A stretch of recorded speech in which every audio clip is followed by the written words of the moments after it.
নির্বাচনী জনসভা যাকে ঘিরে এই জনসভার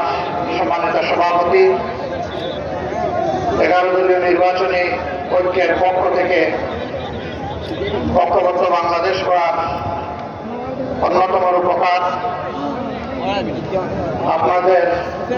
প্রিয় সন্তান, প্রিয় ভাই, স্নেহের সহকর্মী, 11 দলীয় ঐক্যের অন্যতম শীর্ষ নেতা, জাতীয় নাগরিক পার্টির আহ্বায়ক